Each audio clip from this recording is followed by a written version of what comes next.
Hello friends, good evening friends. ఎలా ఉన్నారండి అందరూ? ఫ్రెండ్స్, ఈరోజు ఎర్లీ మార్నింగే కిచెన్ అంతా క్లీన్ చేసేసుకున్నానండి.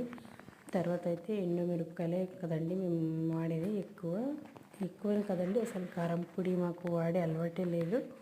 అందుకని చెప్పి ఇలా 2 months కానీ 1 month కానీ వచ్చేటట్లు ఎండుమిరపకాయలని వేయించి తొట్టాలన్నీ విడిపించేసి ఒక బాక్స్లో స్టోర్ చేసేసుకుంటాం.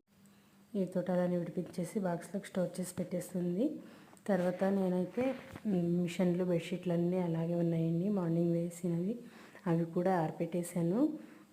ఇంకా ఒక బకెట్ ఉన్నాయండి, నానబెట్టినాం కదా, అవి కూడా తీసుకెళ్ళి నిదానంగా అయితే వేసేసాను, ఎక్కువ లేవని చెప్పేసి. ఫ్రెండ్స్, నాకు సర్జరీ తర్వాత అయితే నేను ఎక్కువ బరువు ఎత్తకూడదని చెప్తున్నారు కదా, ఎందుకులే కొన్నాళ్ళు ఎత్తడం అనేసి ఎత్తట్లేదండి.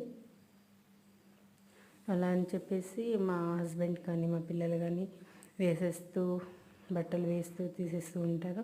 తీసి గోడ పైన పెట్టేసి నేనైతే నిదానంగా ఆరబెట్టేసుకుంటా. ఈ పనులు అయిపోయిన తర్వాత అయితే పక్కింట్లో చూస్తున్నారు కదా, చాలా గలీజ్గా ఉందండి మిషన్ ఉండే ఇంట్లో.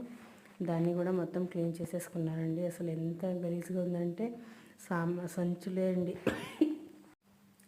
ఏ యాపకు చూసినా సంచులే ఉంటాయండి మా ఇంట్లో.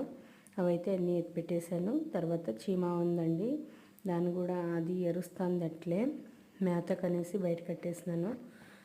దాన్ని పట్టుకొచ్చి ఒళ్ళంతా కడిగేసి మేపడానికైతే తోలుకొని పోయాను. అక్కడైతే నాకు వరుసకు సిస్టర్ అవుతుందండి.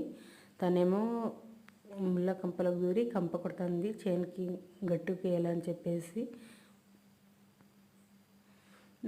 అతను వాళ్ళ అత్తమ్మ ఇద్దరు కలిసి చేసేస్తున్నారు.